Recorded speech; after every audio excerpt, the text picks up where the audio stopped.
Good morning, good afternoon, good evening, whatever time it is that you're watching this video. Thanks for your support. And your local anthropologist, archaeologist here, doing another cultural deep dive. Today, we're actually going to talk about film, but also we're going to talk about the important character and effervescent, important, powerful luminary of Pam Grier. In my opinion, she's like a person that doesn't get her flowers enough. I feel like she's finally starting to, but she's a big deal. She changed Hollywood forever. She gave a voice to a lot of non-gender binary, much like Tura Satana. She arguably is like one of the first female superheroes. She's a very strong, compelling character. I'm going to talk about one of her more important films. Probably going to talk about some of her other films later on.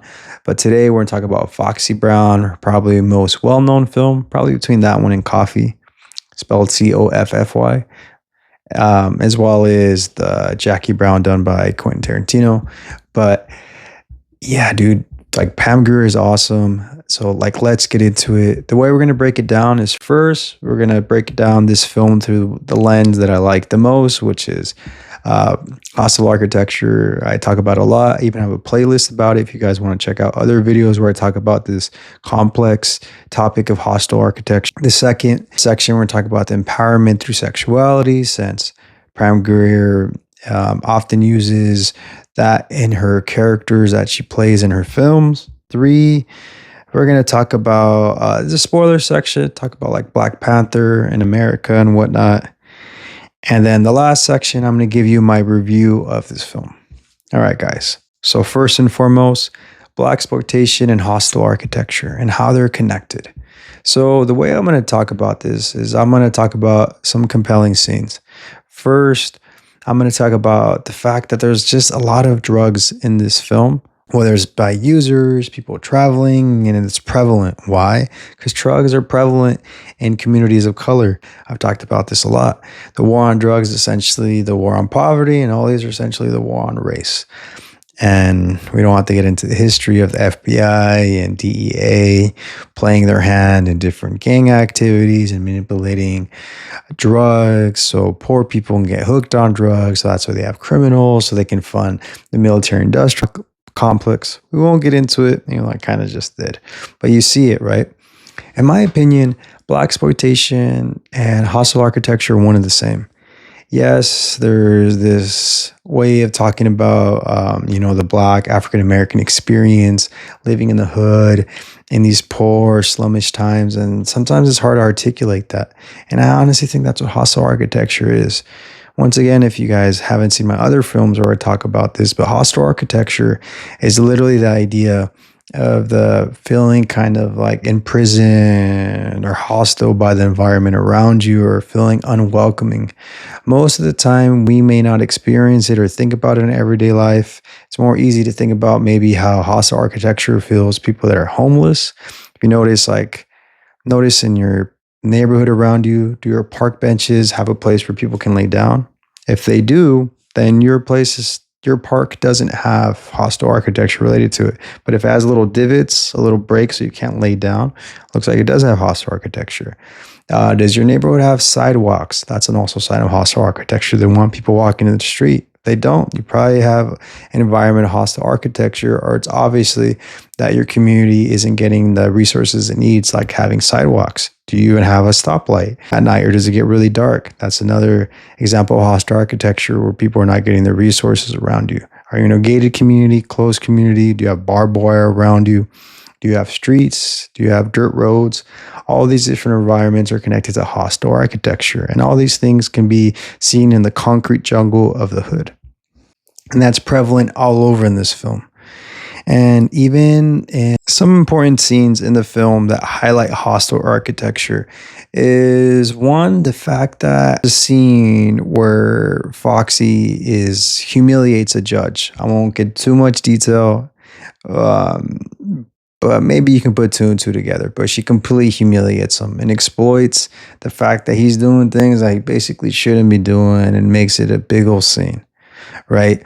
And it kind of shows you this like political corruption, the fact that she's even like embarrassing him from doing something inappropriate. It shows you just the immorality and the normality that we probably are so used to nowadays with exposure of like the Epstein files. 2026 of the recording of this, and those things are everywhere now, right? And like it's all these things that we already kind of always heard whispers about, but now they're out in the open of all the gross things that people of power and the wealthy do. Instead of using that energy and time to better their community, they use it on stupid, horrible, monstrous things. And that's an example of hostile architecture because it's also reflecting the power dynamic. Because this judge is supposed to be a servant of his community, he's supposed to be a public servant, supposed to help his community, and he doesn't. And here we have this character, Foxy Brown, already challenging an authority of power as seen in this character of the judge, in this case, Judge Fenton. There's also a lot of racial tension seen in different ranch scenes that I won't go too much into it. It's also an example of hostile architecture. And then we also even have like the fact that she has to infiltrate the elite community as a sex worker, which is completely, it's complex. There's probably a level of empowerment to it. And you have no choice to be empowered into it because you're almost like subservient and seen as like this object. But she uses it to her advantage. But that's a very normal thing in hostile architecture because it's like very coincided with, intersectionality and the fact that like when you're a person of color, when you're trying to survive in this concrete jungle world, you have to do probably the unthinkable, the immoral, and do these things to survive. And, and that leans into our next section is using empowerment through sexuality. I think that's a very poetic thing that Pam Grier's character was able to do in a lot of her films, that her empowerment through her sexuality, kind of telling you that sex is okay. She was right in the middle of the civil rights movement when she came into prominence because most of her films, her heyday was like in the 70s, and she had like, various other different peaks, collaborated with popular comedians like Richard Pryor, then eventually got a lot of critical acclaim for her films like Jackie Brown. She doesn't get enough credit for her presence and her acting authority and her badassery, and it's kind of cool that she was taken so seriously because she's one of the first women that were willing to use a gun in films. That's also another thing that doesn't get talked about enough. She was willing to be badass with it. Some women were like too scared, and she was willing to push the boundaries. Pam Grier's character, Foxy Brown, was actually based on different characters in her actual real life. Her aunt rode a Fat Boy motorcycle, and she couldn't get into architect school because of racial stereotypes and because of legal laws and Jim Crow and all these racial things. And she chose, her aunt, Pam Grier's aunt, chose to use her frustration to help her community.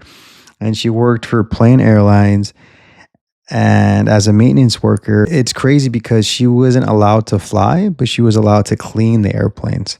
But she got a lot of inspiration from her mom, because the other thing too is that this character of Foxy Brown, not only is she trying to like save the day, break down the crime, and clean her community, she's also being very motherly to those around her. Pam Grier is like very inspirational in general as a woman.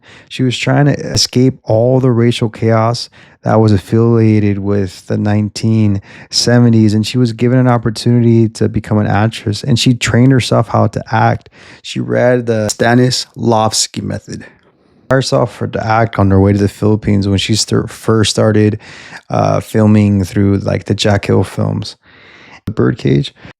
A lot of his films were centered on like the woman in cages trope and whatnot, but she like took the role seriously. She wasn't just trying to be a sexy woman. She wanted to make sure her character had depth. And Stanislavski was just to break down who he was and why she used that particular famous book. And a lot of actors have actually used that book as references, that he was an influential playwright, actor, director that made a successful book. And he wrote down his thoughts to make films feel more like, have like a authenticity to it, a realness to it, because a lot of films around this time, 50s, 60s, 70s, are transitioning to be more authentic and more realistic, because before things were more theatrical and exaggerated. You had these vaudeville roots, and vaudeville were like these little short films that were very like theatric and like short little films. So it was trying to kind of transition those like different things that were happening in the back. And the Stanislavski Method. would like allow to would eventually evolve into method acting, which is, very popularized today. Like Marlon Brando, James Dean, various actors have popularized it, as well as Daniel Day-Lewis. What's also beautiful about this film and this empowerment through like sexuality and whatnot is that there's like an aggressiveness to this. Like, not only is Pam Grier like the hero, she like uses her sexuality and is like in your face about it. And she wasn't seen as traditionally beauty at that time because mostly what was on the screen was white, and she was pushing against it, and she was trying to show that beauty came in all different shapes and sizes, and we're able to like to challenge the status quo. And she's not always winning in her different battles and exchanges. And sometimes she is the victim of her gender and her circumstances, but make the best out of a bad scenario. Pam Grier had a lot of struggles even for her auditions for her roles like Foxy Brown and Coffee. She got stereotyped, and a lot of people didn't want to give her opportunities to do different roles because of who she was or how she was, because she was a person of color. Foxy Brown was also based on a lot of characters because the director Jack Hill looked on a lot of actual personal experience as an African American community, and she kind of, she would take the directors and the camera person to the hood and the producers so they have an idea and show them all the craziness, like battery acid being poured onto people, razor blades being sneaked into afros and different parts of their bodies, and all these violence and all these things that were happening during these complex racial times, and like giving them like the real and griminess to it, which gave these films like an authentic film. And it honestly makes these films kind of timeless, and they're very watchable, even though they're older films, and they kind of have their spunk to it. And it's really cool because yes, there's this empowerment through sexuality, but what's really cool as well is that like we actually see people of color as heroes and anti-heroes and complex heroes and unreliable narrators and forced as villains. So you see the whole range and the whole spectrum, instead of them always being like a bystander or kill 2 seconds or a very minor role.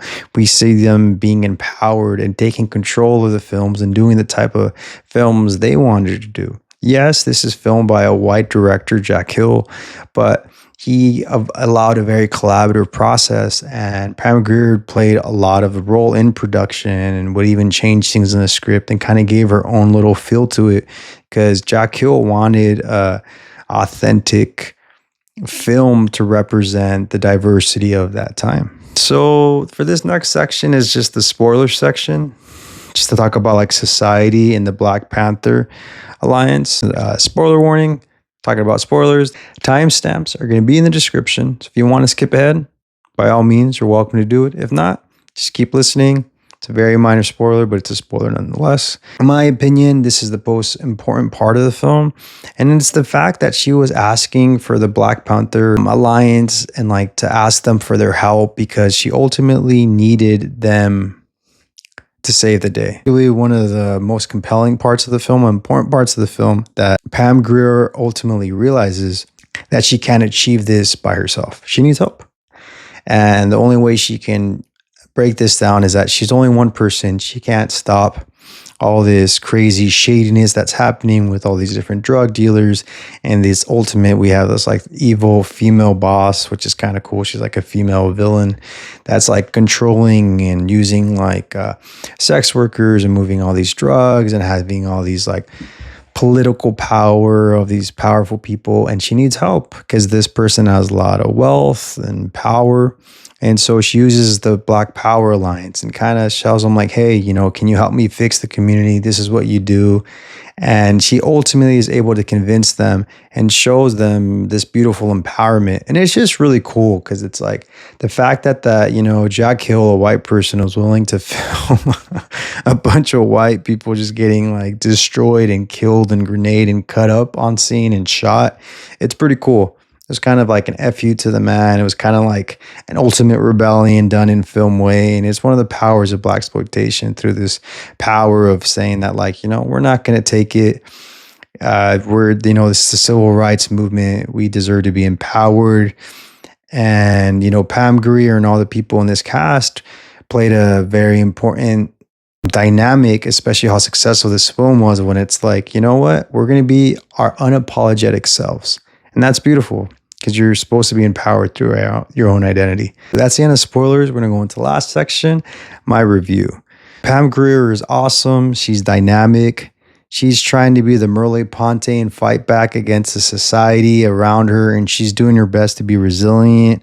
Foxy Brown is smart, resourceful, creative, instinctful. She's a tactician, and she's trying to survive all this gentrification, racism, the hood, prejudice. And yeah, she's even studying her opponents so she can try to succeed and win. One of the most important lessons and takeaways that I think I've learned for Pam Grier's films, and especially seen in Foxy Brown, is that she taught us the power of sexuality.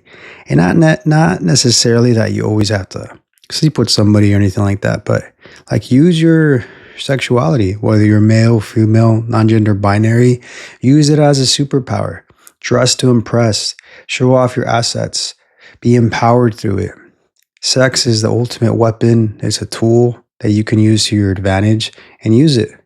Use it to get yourself the job you want, the person you want, the career you want, the answers you want. Use it. It's not a hindrance. It's not a bad thing. Embrace yourself. Own yourself. There's a beauty to it, right? And especially as we're growing up, or even sometimes even an adult or later on in life, we're kind of insecure. We have to love ourselves, love the body that we have, and embrace it and use it.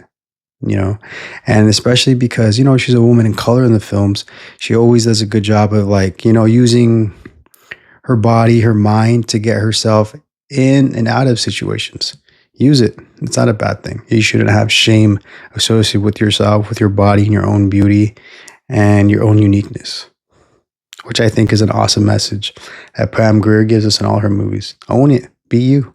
Be your unapologetic self. You got this. You're awesome. You're fierce. Be foxy. Hell yeah. And honestly, we owe her a great debt. We really do. And I'm really happy that you guys got this far. You watched this video. Hope you get more curious and watch a lot of Pam Grier films. Yeah, there's going to be some nudity. Yeah, there's going to be a sexiness to it. But just know she was like a pioneer of that. She was like changing people's perceptions of beauty. She's one of many different catalysts that was able to shift and change things. I really enjoyed this film. I'll give it a 7 out of 10. Some of my favorite people that were in there, we have Foxy Brown, played by Pam Grier, Peter Brown, Terry Carter, who plays Steve Elias, and we have Catherine Loder, who plays Miss Catherine Wall. Very, very, very cool, strong female villain, which is pretty cool at the time too, And then there's also a cool, massive bar fight scene, which, it has a lot of neat little elements to it as well. It actually features a very famous stunt person that even ended up being a stunt person for Linda Carter's Wonder Woman, which is pretty cool. There's Jeannie Epper, which she's in the scene too, because she says, oh, she has a black belt. And then Pam Grier says her line in a big bar fight scene. Happens in a lesbian bar fight club, which is also cool, which is also a big compelling thing for LGBTQ film history. But yeah, check out this film. Super awesome. That's the end of my review. That's the end of this video. It's been your breakdown from A to Z. Leave a comment below. Tell me your thoughts. Don't forget to like and subscribe. Let's do this, guys. Let's get this. Let's grow this channel. Share this to your mama, your papa, your sister, your brother, your cousin, your friend. Let's grow. And if there's any topic you want me to talk about, I'm open to talk about culture, which is a lot of things. So let me know what you want me to talk about. Leave a comment. Thank you, guys. Take it easy.